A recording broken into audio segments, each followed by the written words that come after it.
I am Quentin Collins, Assistant Director of LaSalle University's Solstice MFA in Creative Writing Program.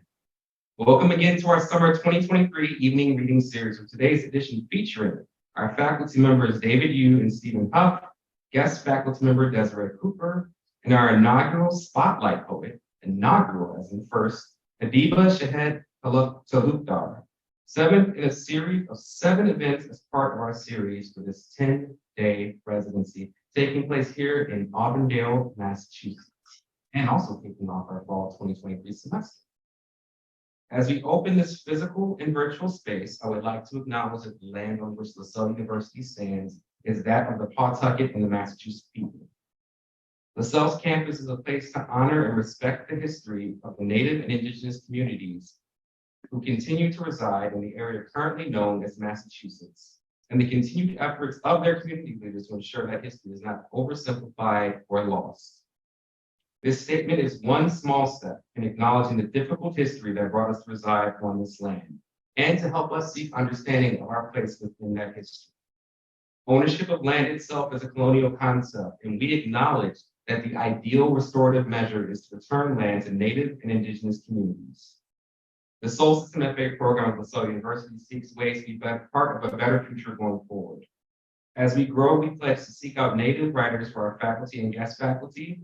And meanwhile, we have established the Buse Fellowship for Native and Indigenous writers, which will be granted to an incoming Solstice student annually. We hope to inspire others to take action as well. One way you might do so is to consider a gift to the Native Land Conservancy based in the area currently known as Mashpee, Massachusetts. More information is available at nativelandconservancy.org. And now for tonight's events. First up, we'll have David, who will be introduced by creative nonfiction student Maurizio Turco. Then we will have Desiree, who will be introduced by creative nonfiction alum Therese Schlachter. After that, we'll have faculty member Steven Huff, who will be introduced by fiction student Madison Coffin. And then we will wrap up with Adeeba, who will be introduced by our faculty member Jose Angel Arruz. So, welcome to the stage, Maurizio.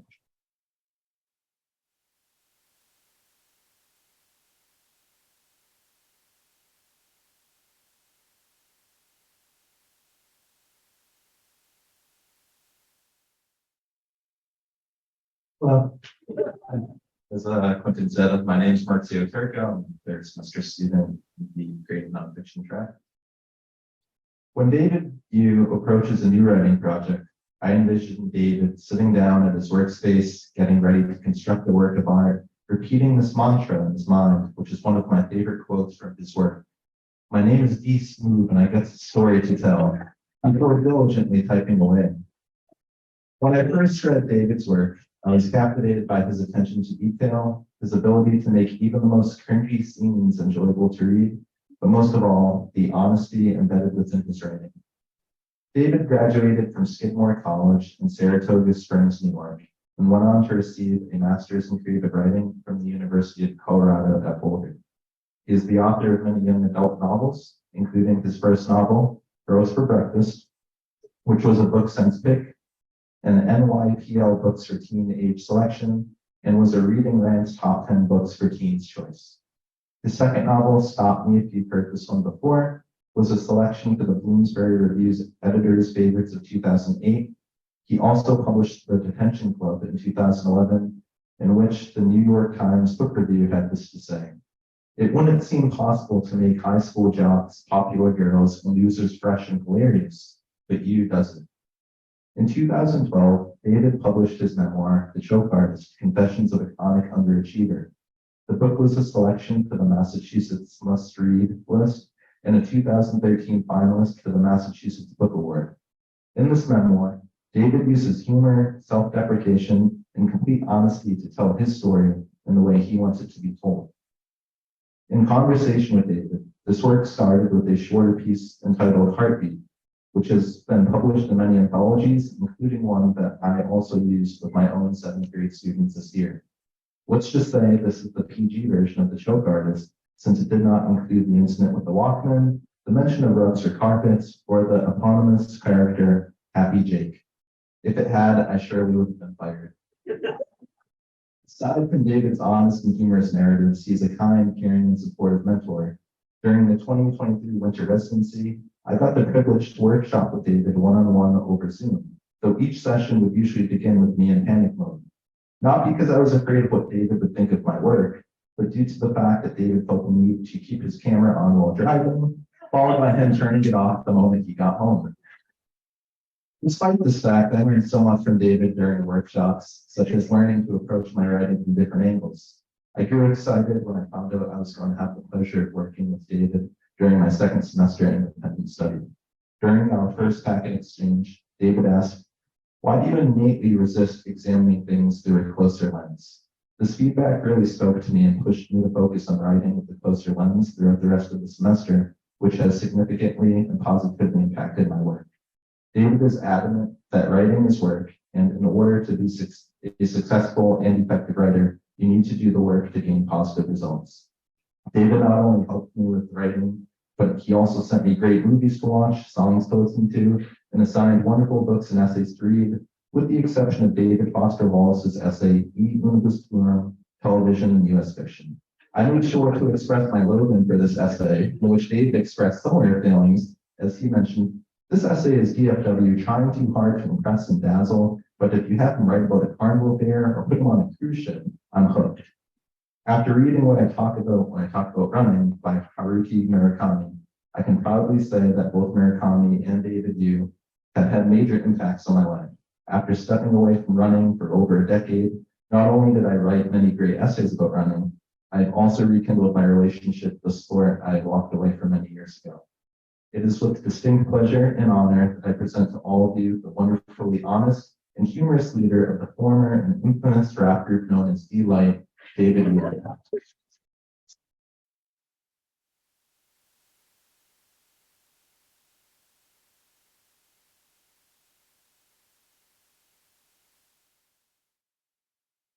Thank you, Mauricio. I would be honored to return the favor someday and introduce you at the next meeting.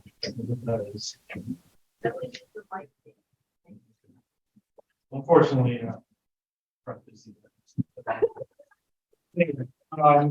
I'm going to read an old essay from It's called The Routine.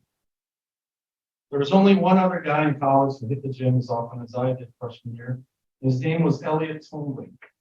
Elliot stood around 5'3" and weighed less than 100 pounds. He was constantly sniffling and was widely considered the biggest joke in the gym.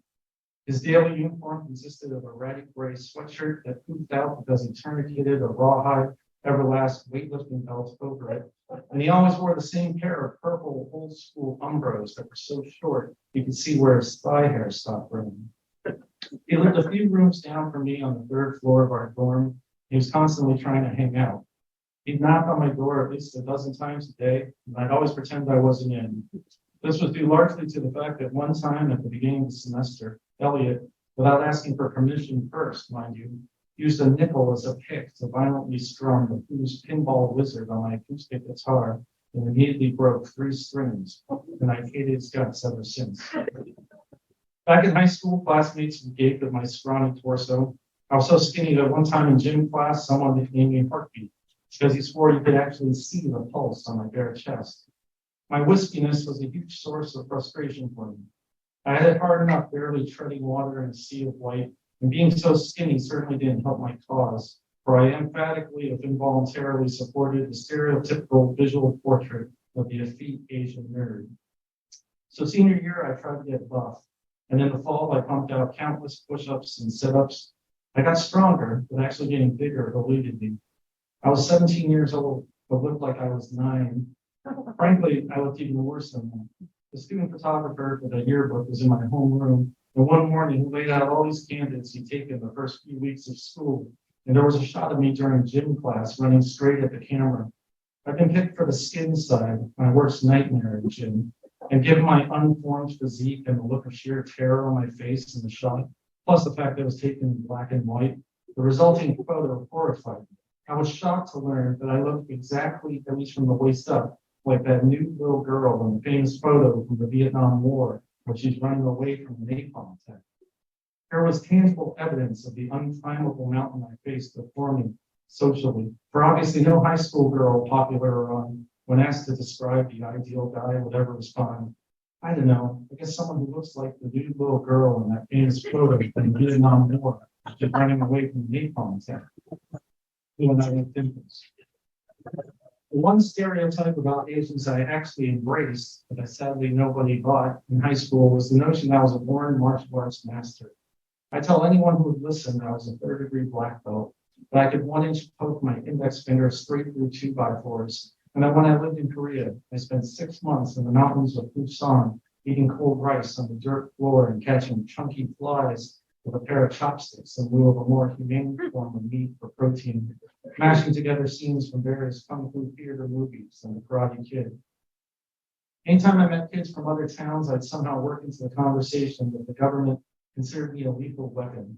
When anyone challenged me to a fight, I was obligated by law to inform them of my status, or else I could go to jail for assault with a deadly weapon, the deadly weapon being me. They'd eyeball me suspiciously for a few seconds before saying some variation of the following phrase, but you're so fucking little. I kept dutifully cranking out set after set of push-ups after school, but it was pointless because I had a ridiculously fast metabolism. And by the time I arrived on campus freshman year, I was determined to take this mission seriously. My sole objective was to transform my body into weight room, lifting real weights. The day after my first workout, I couldn't clap my hands despite having benched just the bar with no weight on it. A few days later, I noticed I took a little more weight, and that there already was a slight crease in my sunken chest that suggested the forming of actual muscle. I was instantly hooked. One afternoon toward the end of the fall semester, Elliot knocked on my door, and for some reason I decided to answer it and let him in. I don't know why I had a change of heart at that moment. Maybe it was because despite loathing the guy, I also got an ego boost from hanging out with him in short doses. It's a sickening kind of satisfaction I've always felt the need to quench to this very day. Around once a month, my insecurities and depression overwhelm me, and the only cure is to go for a long walk and make small talk with hobos and without grocery store cashiers to make me feel better about my life. It's the very same principle that inspires my ultra-successful older sister Liz to cheerfully call me from LA once a month for an update on my end. I'm in, Elliot said, handing me a piece of green paper. It was an acceptance letter for the New York State Natural Bodybuilding and Figure Championships. I laughed out loud. Is this a joke? I asked. Nope. I'm going to be competing in the featherweight class. My physical trainer says I have a legitimate chance to place it, so long as I peak at the right time. But you're not even close to being a bodybuilder, Elliot. I helpfully explained, unable to suppress a cool smile as I put him in his place. I am too a bodybuilder, and so are you. Here, check this out. Elliot pulled off his t-shirt and shot me a traditional Hulk pose. He then undid his belt and peeled his jeans off. I gasped. He was suddenly standing in front of me wearing only a pair of powder blue undies and white tube socks that had completely lost their elasticity at the ends, so they looked like cheap cotton boots. What the hell just happened? I asked. But Elliot ignored me, instead pressed his hands against the back of his head and hunched over to flare his abs. I was embarrassed for him, but at the same time I couldn't help but be impressed. He was a bodybuilder, albeit on a tiny frame. He was like a really buff bird or something. Those deltoids were the size of pomegranates. They were really defined. The severe striations when he flexed, so they looked like those Nerf footballs that guarantee a perfect spiral every time, because they had pronounced grooves carved into the sides.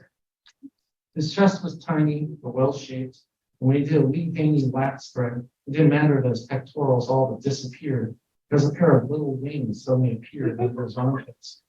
I started clapping really slowly. Mad props, Elliot. I admit it. I was wrong about you. You could easily do it too, Dave, if you wanted. Shut up. Seriously, you have a way bigger chest than me. I'd kill for those pecs, he murmured, staring at my chest.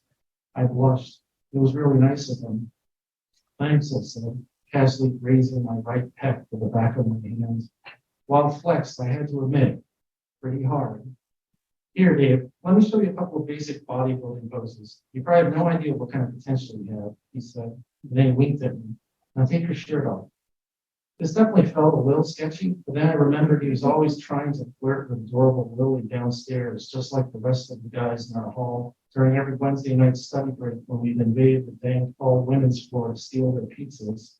So I took a shallow breath, and in the privacy of my dorm room with another man whose jeans were balled up in the corner of my bed, took my shirt off so he could examine my upper body.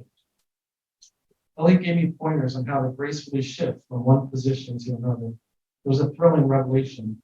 By putting my arms a certain way and flexing, I was bringing out muscles I didn't even realize I'd been developing. Although I focused solely on working out my chest every single time I went to the gym, I was surprised to discover my back now had a discernible V shape to it. I never really flexed my muscles like this before. The only thing I could do was sort of bounce my pecs, like Chong Li in Van Damme flick Bloodsport.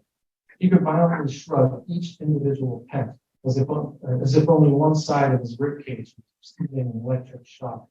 I could make my pecs individually flicker too, but for all my effort, the result was decidedly subtle. If I didn't tell you I was doing it, you probably couldn't see it. I demonstrated it to my roommate once and he laughed at me because it looked like I was using telekinesis on myself. Elliot smiled at me. You just need to spread the wealth and develop everything else, he said. I nodded eagerly. I mean, you have a family baseline to begin with. So if you just added a couple of inches to your delts, for example, your back would end up looking twice as big. That would look sick, man. Was he being serious? Despite my skepticism, I felt a discernible chill run up my spine. By the time it reached the inside of my brain pan, I was wild with joy. My mind raced at the possibilities. I want to look cock diesel like David, preferably before I go home from winter break next week. Developing everything else will only help your bench press, he replied. I'd actually been wondering. It's as if Elliot was reading my mind. So do you have to do a program or dance or whatever? I asked. I haven't finished choreographing yet, but I'll show you my basic routine for the competition, Elliot offered. And he began rummaging through my CD book. He took out 5 discs and inserted them into the carousel, then hit shuffle. The opening riff of Under the Bridge by the Red Hot Chili Peppers started playing softly out the speakers. I sat down on my bed and watched Elliot perform. It was mesmerizing. He went through about a dozen different poses, and he'd seg into each new position, kind of in time with the beat. When the song ended, he immediately put his hands on his knees and started gasping for huge lungfuls of air. So what needs work? He asked between breaths. Not much, really, I replied. If anything, your calves could be bigger, and if you build up your pecs more, you'll only improve that most muscular pose. It looks like you're almost disguising them by focusing on bringing out your lats. See, Dave? You instinctively know what you're talking about. You really should give bodybuilding a try. No way, man, I said, frowning. All I have is my pecs. I told you, that's only because you focused on that one body part all semester. If you'd made a concerted effort to make gains elsewhere, you'd be where I am now, but even better, he said, adding, plus, you're naturally tan. He had a point. It suddenly dawned on me that Elliot was actually a really nice guy.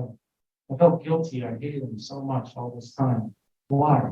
Because he sniffled constantly? Because he liked to read ElfQuest graphic novels in the lounge every night? Because he'd broken 3 strings on my crappy acoustic guitar that was perpetually out of tune anyway?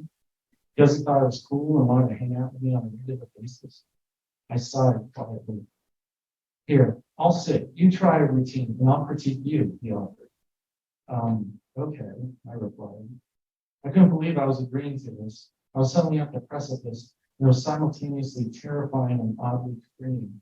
I felt like Elizabeth Berkley in the movie Showgirls when she decides to just go for it. With the gentle strains of Enya's Caribbean blues streaming out the speakers, I practiced some of the poses in time with the melody. Frankly, I had no idea what the hell I was doing, and at one point I lost my balance and had to desperately clutch the corner of the desk with both hands to keep from falling over, as if I were wearing high heels. But Elliot was really great about it. He never once stopped clapping and just kept encouraging me to continue. For the big finale of my first ever bodybuilding routine, I unfisted my hands that were pressed deep into my ribs and proceeded to seg from flexing my traps into a full biceps pose, and I swiveled my torso so Elliot would check me out from behind. As I turned toward the door, it opened, and my friend Paul, along with Lily from downstairs, and an equally adorable roommate Rachel, walked into the room. Seeing the shocked looks on their faces immediately gave me perspective on the situation.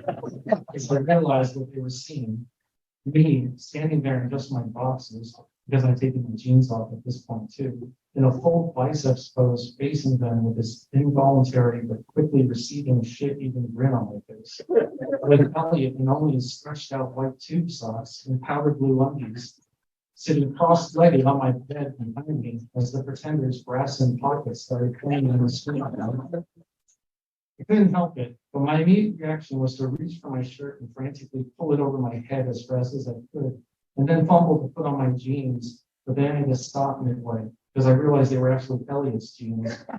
And at this point, Paul was repeating, "Oh my God," and really and Rachel were flapping and squealing, and Elliot was laughing along with them, having absolutely no idea what the hubbub was all about.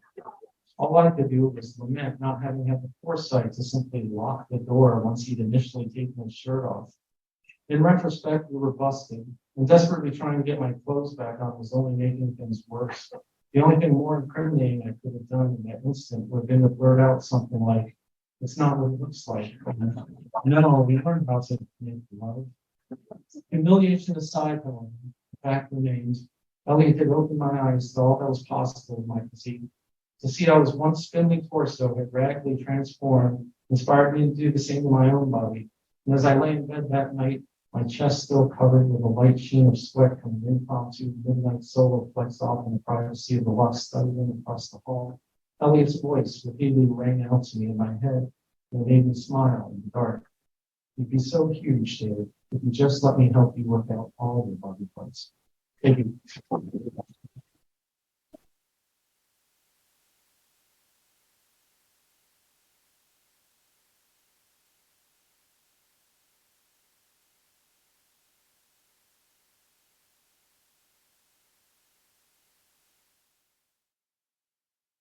Thanks for running up there. I'm Desiree Talukder. I graduated in creative nonfiction in 2020, and I'm way funnier than Dave. Just not to me. Desiree Cooper's most recent publication, Nothing Special, is on the New York Public Library's top 10 list. She also received the 2023 Patterson Prize for Books for Young People with a story about a boy who lives in Detroit and travels south to spend time with his pop-pop. What may not be immediately is the subtext, a nod to those who lived in the Great Migration, and the nostalgia and critical importance of preserving their ties to the South. Before she wrote that children's book, she wrote a lot about the death-defying act of being a mom. I'm sorry, I'm in trouble.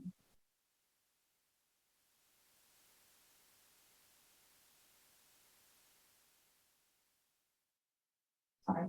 Before she wrote that children's book, she wrote a lot about the death-defying act of being a mom. In her collection of vignettes, Know the Mother, she puts you in the rocker by the window, waiting. She immerses you in the combustible, dog-eat-dog political world of the school drop-off line. And in one of her stories, a pregnant woman learns that her husband is cheating on her. Her own hand moves instinctively to her stomach. Additionally, Cooper is a founding member of Powder Common. She's been a frequent contributor to the National Public Radio's All Things Considered and a 2-time Pulitzer nominee for her work at the Detroit Free Press. And she's an activist. She speaks and writes passionately about reproductive freedom, racial and gender equality, and the welfare of women and girls. Not surprisingly, Cooper spent 30 years living in the Motor City. But now she's made her own reverse migration back to her family home in Virginia. And if you read the New York Times Modern Love column, you'll learn a bit about what it's like to be 60-ish, on her own, and raising 3 grandchildren. Please welcome Desiree.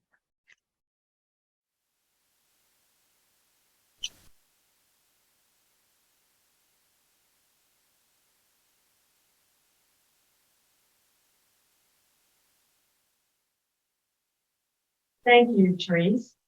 So sweet of you. I am so excited to be here, Meg. Thanks for having me. AMO, where are you? Thanks for the magic wand waved to get me here. And Quentin for all of the to get me. He's telling me that I could actually use paper and life would be great. We're going to see how that works. And Brookline Booksmith, because without booksellers, who would we be, right? So yay to them.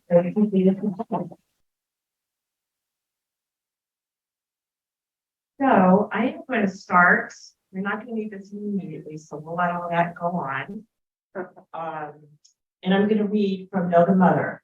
This is a collection of Flash, and I'm going to read the title story called Know the Mother. As I wash my mother's, making sure I have my time on. As I wash my mother's back, her scent fills my nostrils. Already she smells like a garden unearthed, a freshly dug grave. I soak the cloth in warm water and witch hazel. She sighs as I swab her shrunken thighs, her shriveled feet. Don't leave me, I plead, beneath my breath. She twitches and my heart leaps. Maybe she's changed her mind and decided to stay with me a little longer. But for the next 3 hours, she gives me nothing to hold on to. Not one fluttering eyelid, not a wan smile of possibilities. She's leaving me so easily, I wonder if the love ever rose above duty. 2 months ago, I was bringing warm sheets up from the dryer in the basement, and as I reached the top of the stairs, I could hear Mother singing. I dashed around the corner, half expecting to see her remaking her bed, lifting a mattress to lighter the corners. But when I reached her room, nothing had changed. Her hair was still a thin layer of down. Her cheeks were still sallow. Her shoulder blades jutted beneath the summer blanket as if she were hiding her favorite book beneath the covers. And yet somehow she was a young woman again, singing. At her bedside, I dozed without resting. I dreamed that my mother is dressed in a black taffeta gown. Her cheeks are rouged with stage makeup, her eyes shimmering. On cue, she makes her way to the curtain. I call her name 3 times, but nothing I say can make her look back. So I wrote that piece when I was in my 30s. And my mother was very much alive. And my mother is still alive and will be 90 in August.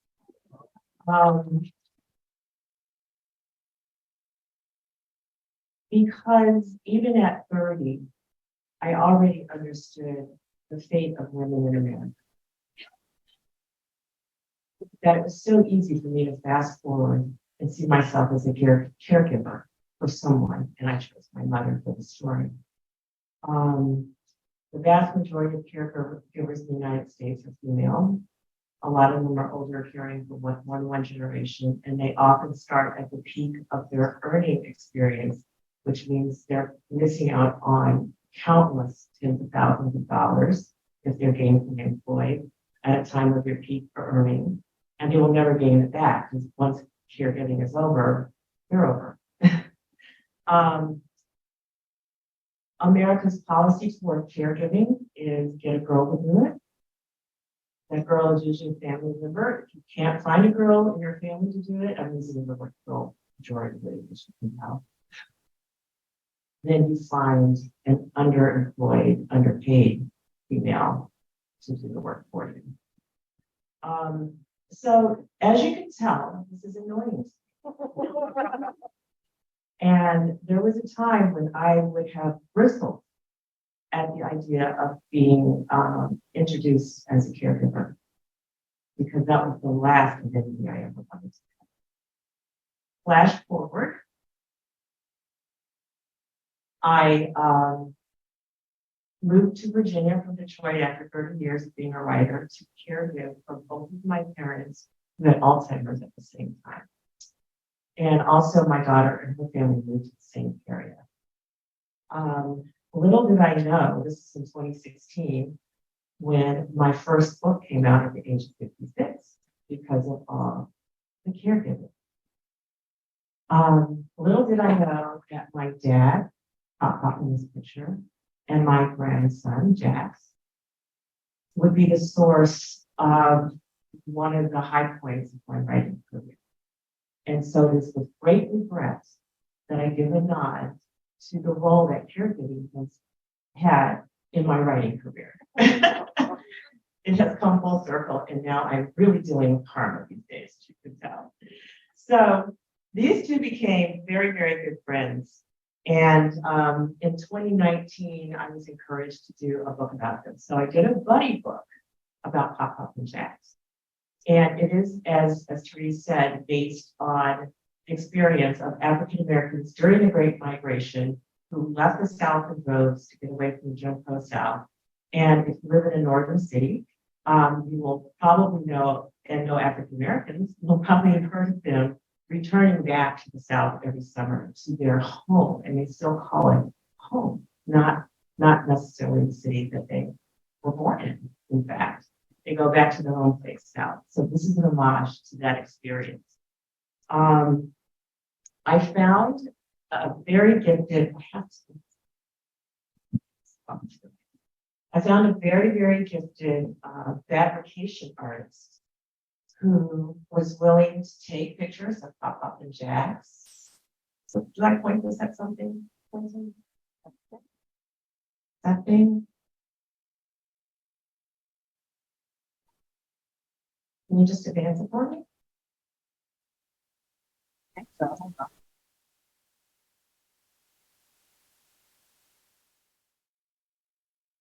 Just a click. All right, so that's the cover of Nothing Special. Everything in the book is made by hand and then photographed. It's very tough for a lot of people to brag about their own work. So the story, okay, it's fine. But the art is tough. And since I didn't do that, that's easier. As you can see, there's Pop Pop and there's the fabrication Pop Pop for the book. Really? This woman, Beck Sloan, is the illustrator, was trained with the Children's Television Workshop, and she's a stop animation artist as well. And there's Jax and Jax in the book. And you notice Jax in the book is wearing that same shirt in the barbershop, so she got her clothes as well. Okay, and there's Beck with her. I know, really.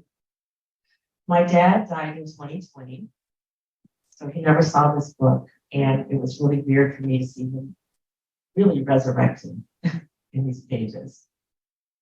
So this is my favorite spread because it tells so much of the backstory and the kid's story as well. So here's what it says. Good morning, Jax. His grandfather woke him with a kiss.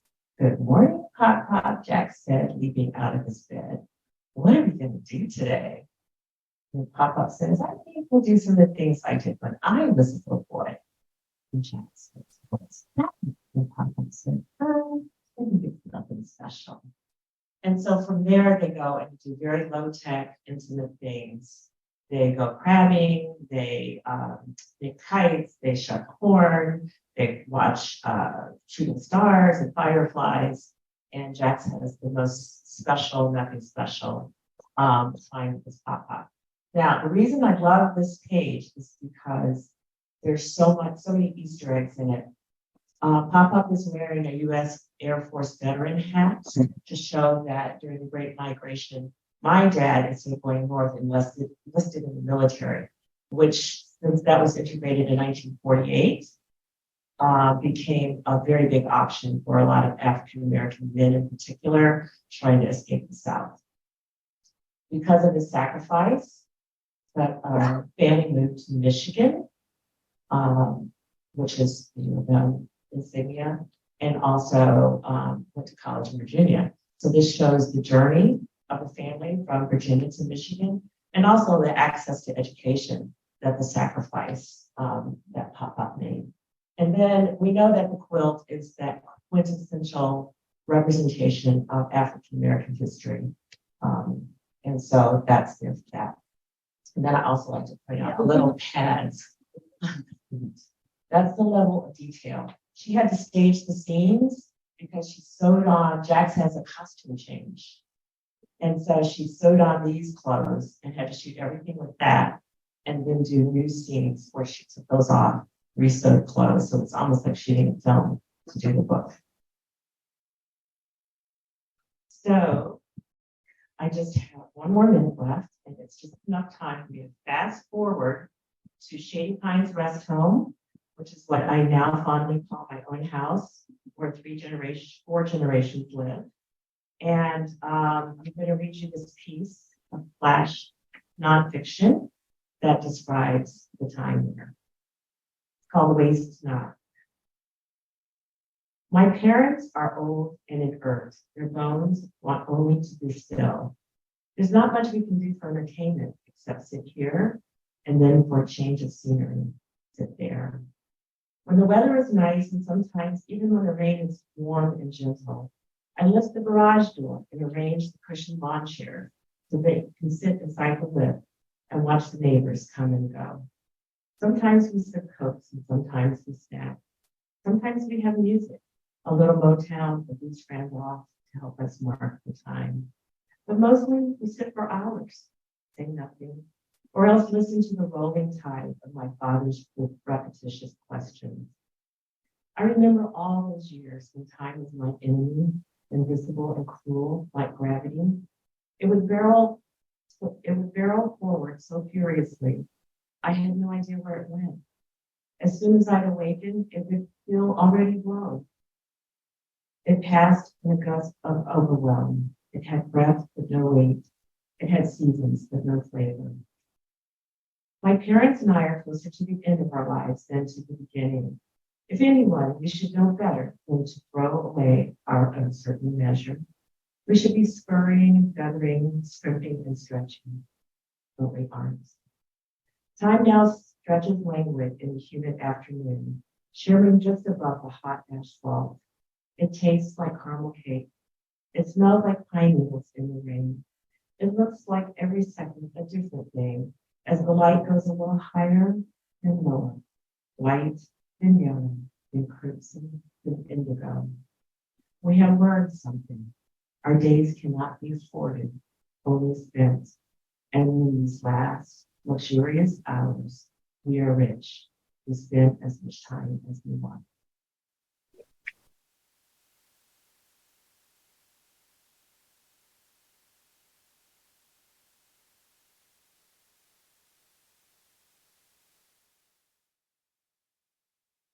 Short personages and help, please. Thank you, Desiree. That was beautiful. My name is Madison, and I am a third semester fiction student, and I just finished actually a semester with Steve Huff. And to say that Steve makes an impact on your memory is a bit of an understatement. It was during my first semester, first residency here at Solstice, that he not only broke his toe, but he came down with COVID, a really nasty case of COVID. And then during my second semester, he got COVID for the second time before he even made it to campus. So needless to say, his students love him a lot more than LaSalle does. Even when teaching from a CDC recommended distance of about 380 miles, Steve's wisdom, experience, and insight were invaluable. Whether he's advising you on how to fix a stubborn plot hole that's been plaguing your manuscript for 2 years, or answering questions about your upcoming critical thesis, he always makes time for his students. And like all great mentors, his wisdom comes from experience. He has an upcoming travelogue titled Resting Among Us, Authors' Grave Sites in Upstate New York with Syracuse University Press. And he's published 2 story collections titled Blissful, which he will be reading for us tonight, part of which at least, and A Pig in Paris with Big Pencil Press. 3 books of poetry titled The Water We Came From with Foothills, A Fire in the Hill with Blue Horse Press, and More Daring Escapes with Red Hen Press, as well as autobiographical essays, poems, and stories that have appeared in the Gettysburg Review, the Hudson Review, Plowshares, Kestrel, the the Chautauqua Literary Review, Ted Hoover's American Life and Poetry column in Solstice Literary Magazine. He acted as editor of Knowing Not, Essays on an American Poet, and won the Pushcart Prize in Fiction, and until recently served as founding publisher for Tiger Bark Press. With all of that on top of getting sick with COVID at least once a year, it's a wonder that he finds time to teach. So, without further ado, it is my pleasure to introduce Steve Huff.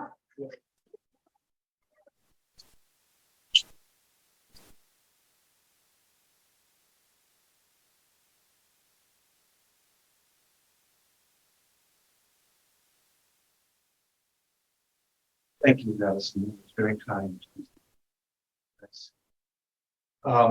Most of what, can you hear me? Oh.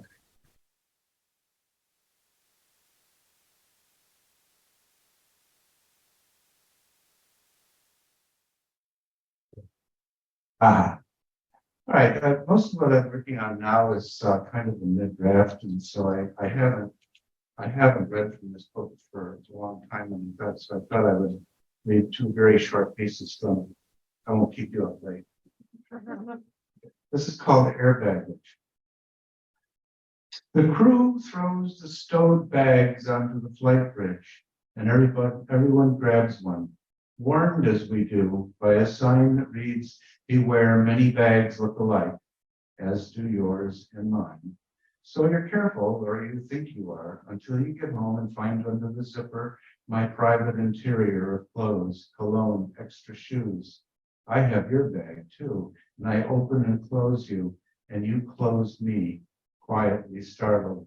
So I know your fragrances, your scent, what you were reading before you packed to go home, the disorder of your lingerie suggesting you stuffed your bag in a hurry, in a fury. Among your silk, I find finally your red business cards with your name and number. Now I'm the bodiless voice that phones you.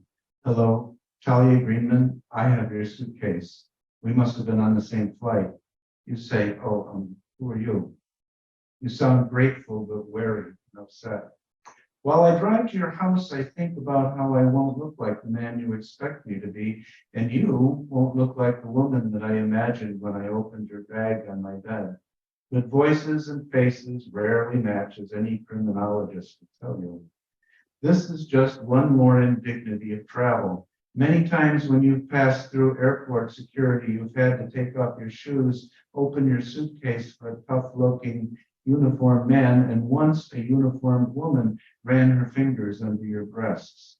You've stood before the denuding machine with your hands raised as if in surrender. But this is different, seriously different, because now it's dark and I'm on my way to your house. Maybe I have a knife or a gun or vice-like hands. You place a quick call to a neighbor woman you know well. Christine, you say, look, honey, I just got home from Miami and my luggage got switched with some guy. You know what I mean? Yeah, that's right, he called. He's on his way over here. Yep, you got it. I'm scared. Hurry over here, okay? All I know about him is the heels on his cheap shoes are worn down and I like his cologne. Christine is there in 5 minutes laughing hilariously.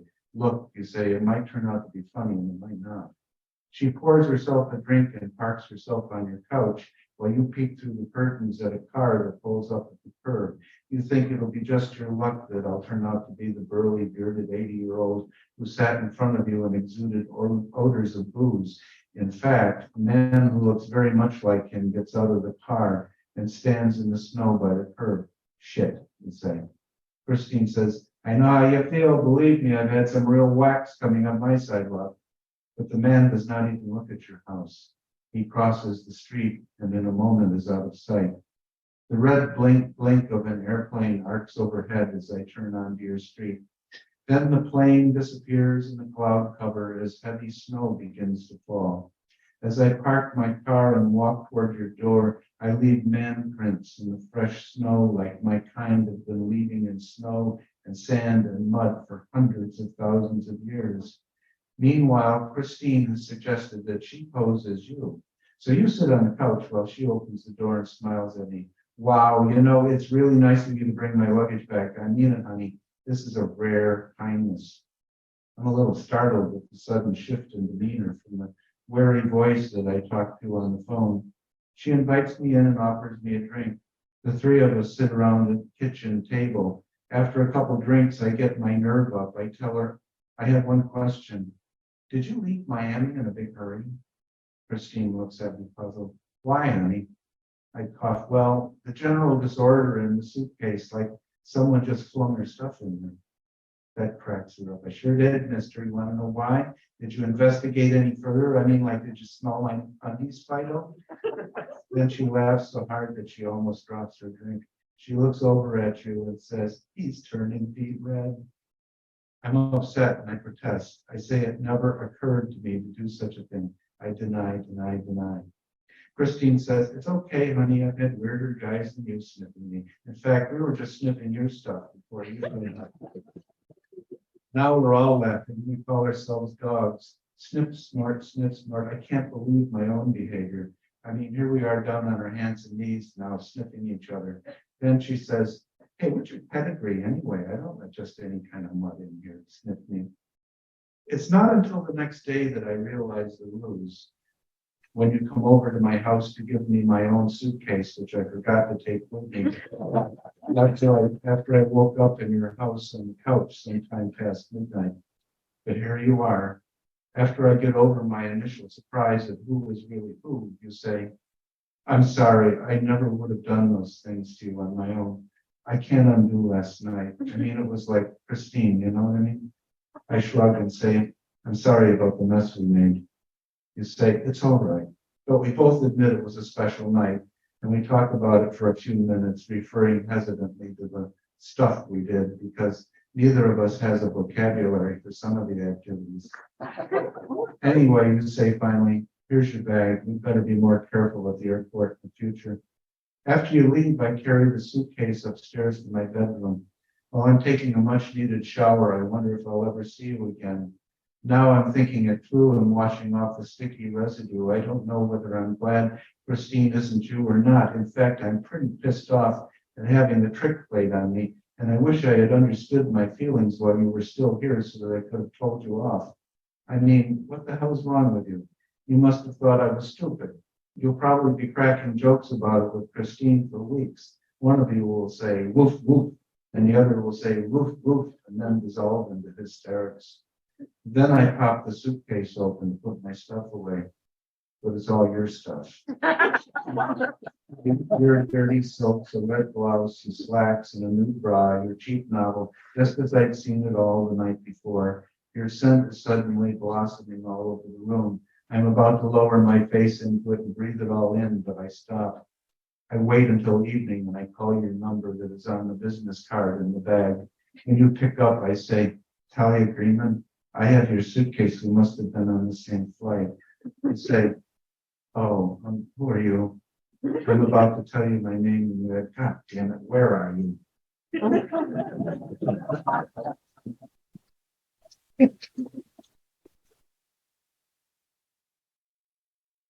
This one is called, I should give a trigger warning, adult situations, you know.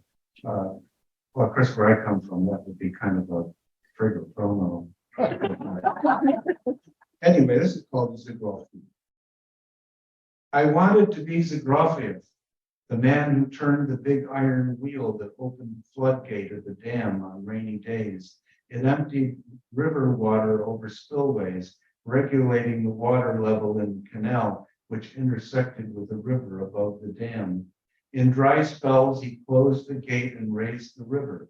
I mean, it would have been a good life if I was Zagrafiev, if operating the floodgate was what being Zagrafiev meant.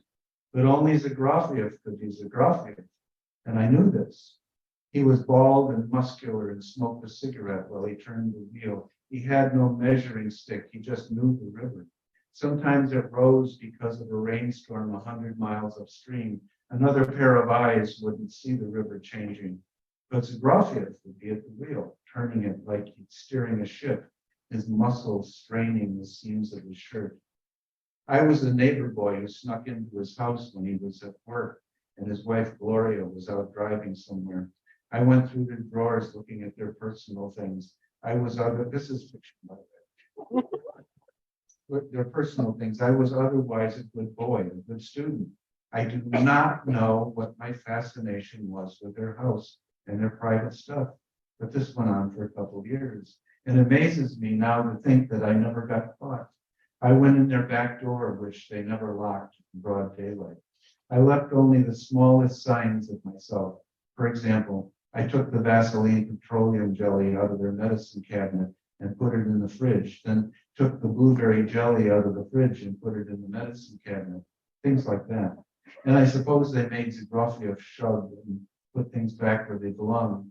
But a few times they led to confused arguments between Zagrafiev and Gloria. I could hear them from our backyard two doors away. And I always left with a memento, a bottle opener, a pair of Gloria's pantyhose, a ruler, a fountain pen, a condom, a bullet from the chamber of a loaded pistol that I found in their nightstand. Never anything of great value. I never took any jewelry or money, though I found plenty of both. Yet what I took were things that I thought they would miss. There was a removable grate in the wall of my bedroom, and I stuffed it all in there in the wall. Gloria was beautiful, at least to my young eyes. Once in a while, on a still summer evening, I'd hear her holler, "Ha!" enormously loud, both lungs at full bore. This would be followed by some other sharp chatter that I could not make out. They became familiar sounds, but her "ha" never sounded like it was meant to be funny, more like a taunt. Zagrafiev's voice from the distance sounded like hard things cracking together like billiard balls.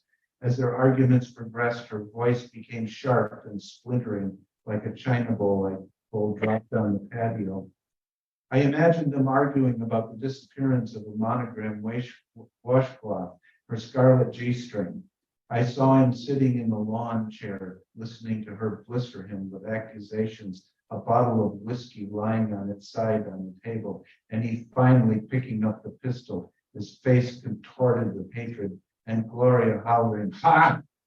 He takes aim. He knows this means the end of his life as well as hers, but in his rage and delirium, it all makes sense. He pulls the trigger, but the hammer falls on the empty chamber, the one I had taken the bullet from. In their shock, they come to their senses. "Oh, Jesus, Gloria, I'm sorry, forgive me." His face is white as a golf ball. "Oh, Zagrafiev," she says. Then they get into an argument about the gun. Where did the other bullet go, he wants to know. He accuses her of firing the gun somewhere. "What the hell were you shooting at, rats?" "If I wanted to shoot a rat, I'd shoot you," she hollers. Sometimes, after I'd heard an argument over their fence, I would see Zagrafiev driving off as the sun was setting, and I would wonder if he had Gloria in the trunk, if he was going to throw her through the floodgate, let her slide down the spillway into the lower river. In fact, she died of lung cancer while I was away at college. My mother told me about it when I came home for the holidays. She went fast, she said. And for a long time, I sat on the side of my bed, realizing that I had a dead woman's G-string, pantyhose, and other personal stuff in the wall of my room. Why was it there? Why was I here? One summer evening when I was paddling a canoe with Anne, my girlfriend, we came to the dam and I saw Zagrafiev on its pinnacle, his shirt off, a cigarette in his mouth, turning the wheel. He looked tanned and strong. It was brutally hot at night. The city was dry as dust. I waved to him. He waved back without taking his attention off the wheel. He was accustomed to chummy boaters coming by and distracting him. "Oh," Anne said, "that man. You know my neighbor?" She glowered. "My brother used to mow his lawn." Until one day when he showed up, he grabbed him by the shirt and started slapping him, accused him of stealing stuff out of his house. What bullshit. "So he's a brute," I said, and we paddled away. I never really knew Zagrafiev. One night I was in Bud's, a bar near our street, and he came in and sat next to me and threw down several shots and beer chasers, all the while arguing with a man a couple schools away. I couldn't understand what it was about, but two women's names came up, And when they started to shove each other, the bartender told them to take it outside. Zagrafia grunted and took off his shirt and followed the other man out the back door. We went outside and watched the two men in the alley circling each other, occasionally landing a punch. It wasn't much of a fight. I went inside and saw his shirt hanging over a chair. I put it on over my shirt and sat at the bar. It was a green short sleeve shirt and smelled like him, the scent I remembered lurking in his house. When the two men and the spectators came in, I was sitting at the bar drinking a beer. Where the hell is my shirt? Said Garfield Howard. Who took my goddamn shirt? The other man had a bloody nose and held a handkerchief against his nostrils. There was a pack of Chesterfields in the breast pocket, and I lit one. Zagrafiev sat at the bar and goddamned everything on earth. Someone pointed at the shirt I was wearing. He looked at it and said, "Nah, that ain't it." And he eventually drove home in his t-shirt. I ordered another beer and I asked for a shot. Thank you.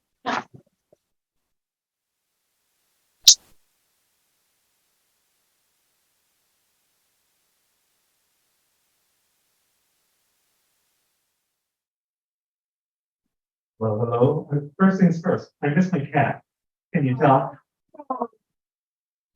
She's a sweetie, and I'll be there soon. All right, let me get my intro. And good evening. No, it's been a great night of readings. It's been a great week of readings, of conversations, and I just want to say thank you to all of you for being here, for making time to be here, even live streaming. Thank you for being here. Anything you've gone through and survived to get here, thank you. Thank you for making time for these words and for this wonderful community that we are a part of. Thank you so much.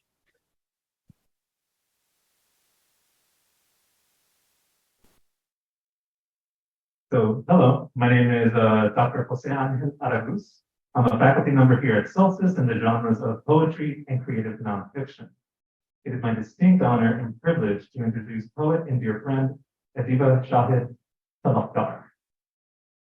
Writers find writers. This is something that I often say to my students as they leave my courses.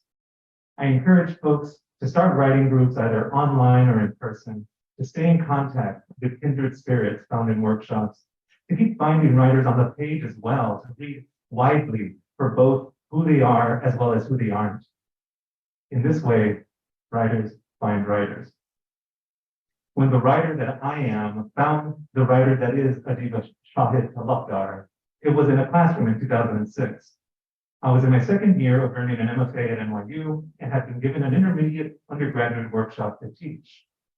When I walked into the classroom on the first day, I saw Adeeba sitting at a desk writing in two separate journals. I would later learn that one journal was for writing in English and the other for writing in Urdu. In that first moment, however, all I knew for sure is, here is a writer. This is what it looks like to see a poet at work. Adeeba's accomplishments over the years since our first meeting continue to confirm this. Adeeba is a poet, vocalist, and translator of Urdu and Persian poetry. She is the author of What Is Not Beautiful, a chapbook put out by Glass Poetry Press, and her debut collection, Shari Jana, The City of the Beloved, was a winner of the Kundiman Poetry Prize. Her poetry has appeared in Poem a Day, Gulf Coast, Poetry Daily, Aleph Review, and The Margins, and her translations in PBS Frontline and Words Without Borders. Adeeba has received fellowships from Kundiman and Poets House and holds an MFA in creative writing from the University of Michigan. She is also currently training in Hindustani classical music under Ustad Salman Ali. But what does it mean, here is a writer? Who am I to bestow or grant such a sentiment? When I say this about Adeeba, I am speaking not from any authority or ego, but rather as a human being possessed by language, able to recognize another so possessed. For a sense of what I mean, I'd like to quickly share an excerpt from a letter Adeeba wrote to me in 2010. Yes, we were pen pals. The letter accompanied this chapbook, and I have a note to hold up chapbook, which Adeeba made and sent to me. And there's the letter. Just two quick paragraphs. I am sending you a chapbook I had to put together for my poetry class. I didn't like this class very much, so most of these were written just 45 minutes before the start of class. The chapbook itself was thrown together very hurriedly. I made some last-minute revisions that I ended up not liking at all, but because I had to leave for class, I had to print all of it as it was. All that said, I really do want you to have it. It may not be my best, but all that it contains is very dear to me. I will go so far as to say that it is indeed what comprises me. And that almost like, yes, I have found another poet. Please welcome Adeeba.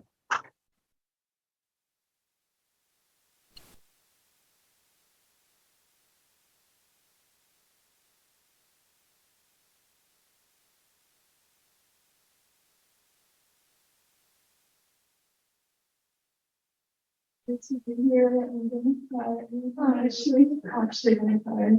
I am. Thank you so much for having me. I can't believe I phoned in a chapbook project for my poetry class. I don't remember writing that.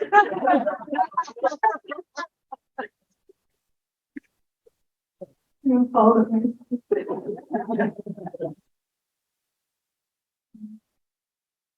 I'm gonna start off by reading some poems from my book, Shepherd John, the Cities of London. And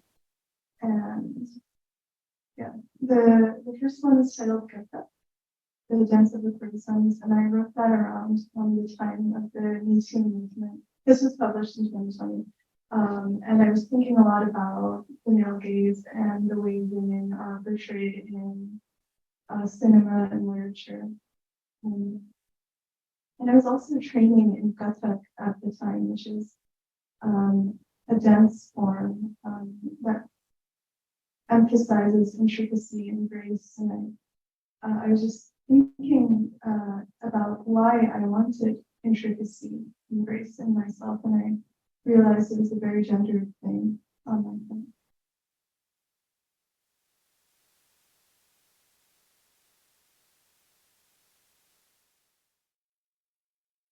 Kathak, the dance of the courtesans. 1. In the mirror, tilt your chin higher. At the end of each chapter, return to your own eyes. Your breath, a spool of thread, thin, sharp, unravels. Pull it back in. Shackle yourself until your ankles are gold. Hold your wrists delicate beneath your jewels. Now dance, the city awaits you. 2. Goddess, beloved, flame, they say. All beauty converges in you. Men gather at saints' tombs, but rush to your doorstep with greater madness. Let them gaze at you until you begin to tremble. Allow yourself to be slighted. You, fragile as glass, will learn you were made to break. In the final scene of the 1972 Hindi film Pakiza, Meena Kumari's love is getting married to someone else, and she's performing at the wedding. She shatters a lamp, then dances upon its shards, leaving crimson footprints all over the white sheets.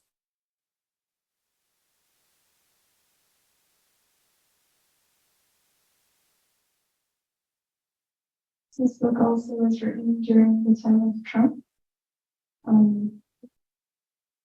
which sometimes I forget happened, but it definitely did happen. It's titled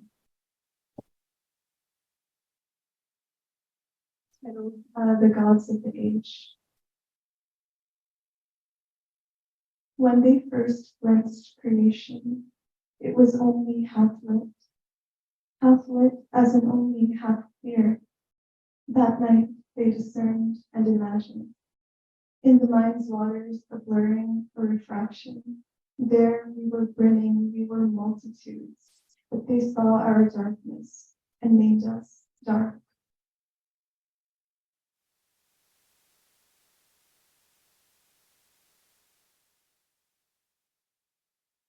2018 midterm election. That's not the title of the poem, that's an narrative.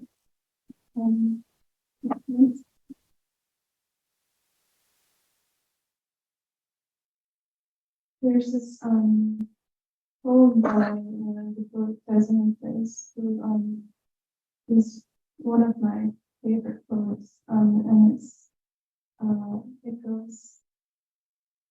फिर आई नए आलम शायद के निखर जाए, फिर अपनी नजर शायद बाहर पे नजर जाए.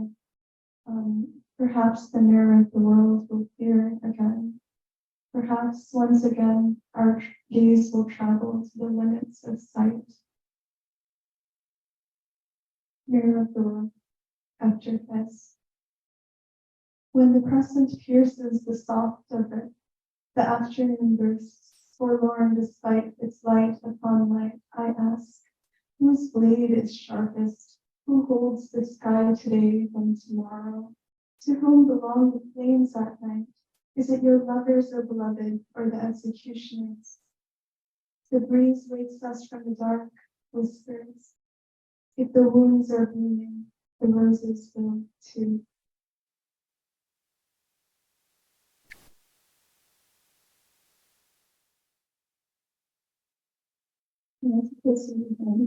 No. Okay. So these are some of my miracles around performance. I'm learning to sing, or I've actually been learning to sing for more than a decade.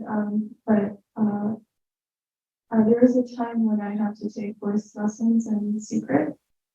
Because the idea of singing was simple to some people in my family. And so I had to pretend I wasn't doing it. And it also triggered my mom. So a trigger woman on mental illness. She tended to equate it with my like a bipolar, so with my manic episodes. This is titled Episode, in which David's grandeur is clothed with the scarlet of a woman who has lost everything. A white room, my madness jeweled, the wedding night sacred and red gold glimmering. A nurse watched as I scribbled quickly in black crayon like a prophet. God knows what poetry those sheets held, and what golden threads of my imagination were snipped that night. I waited for you and longed and grieved, and when you didn't arrive, I began to sing softly the notes of lamentation.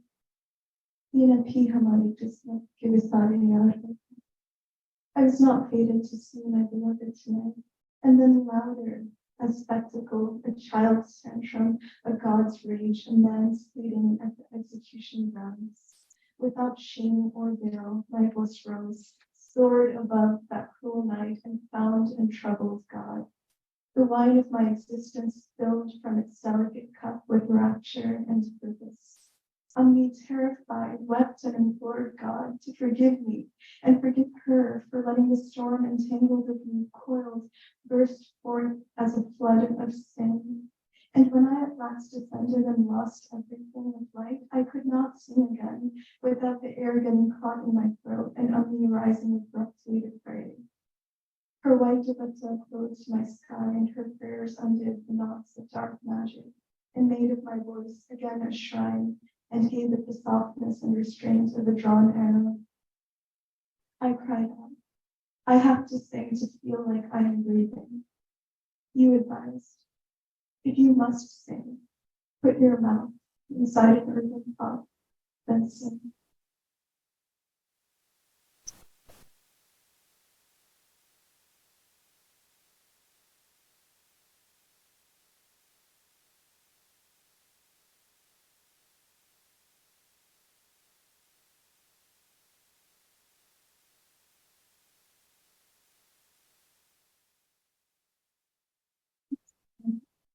I love puzzle because puzzles don't have titles. Puzzle. Every saint and prophet has known madness, a chilling, restless, lone madness. Majnun, enraptured, cries out for Layla, heart aflame with the stone's madness. Let the starved man set his field ablaze. What won't burn when you've sown madness? Dear God, spare me the light of you. I've tried and tried to disown madness. Move deeper into Yemen's darkness. The Thaba will rise to an unknown madness. One cold night, they found her alone, hungry, trembling, in full-blown madness. Follow him down the road of his exile. The madman's quiet in his own madness. Shahid, my love, sing with restraint. You haven't learned to hone madness. So, I use Shahid as my enemy because the ghazal usually ends with a couplet where the poet invokes their own feminine. And Shahid is actually Adeeba Shahid's feminine, but my middle name is also Shahid. And I think I get to use it as a, it means, this is actually a verse from Adeeba Shahid. They asked me to tell them what Shahid means. Listen, it means beloved in Persian, witness in Arabic.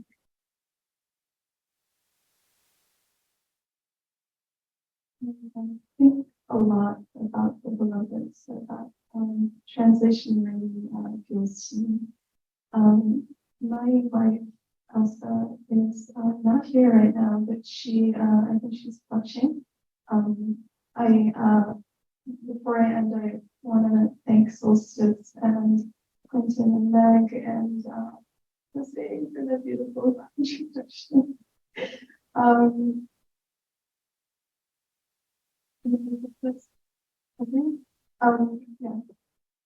I want to fellow leaders, David and Steven and Desiree, on beauty for Elsa.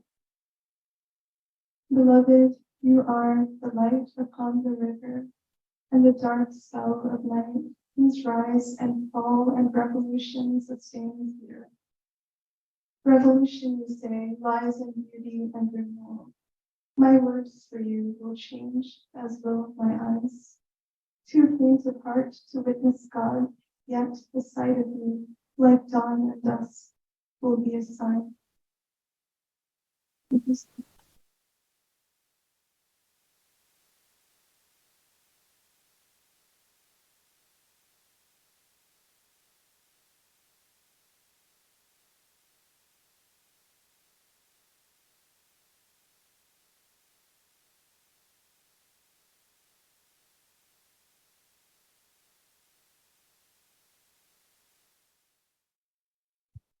Thank you again to David, Desiree, Steve, and Adeeba. We have one more round of applause.